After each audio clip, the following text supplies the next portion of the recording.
আল্লাহর দিকে তাকে শেভ করিয়েন না। দেখেন এটা অনেক কিছু না, এমন না যে শেভ করলে আপনি একবারে কাফের হয়ে গেছেন, মুশরিক হয়ে গেছেন, এমন না। লজ্জা থাকা উচিত। কিভাবে কাটতেছেন? কিভাবে ক্যাফ মহিলার ওঠে না, আপনার ওঠে, কেমনে কাটতেছেন? গলা কেটে দিবেন?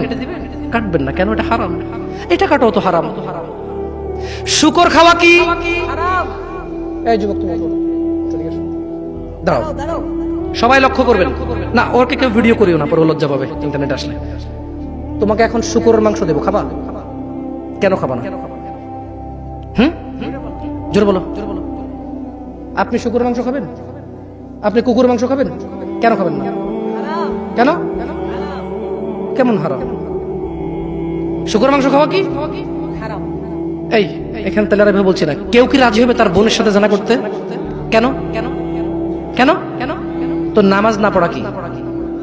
শুকরের মাংস খাচ্ছ না হারাম দেখে নামাজ ছেড়ে দিচ্ছ।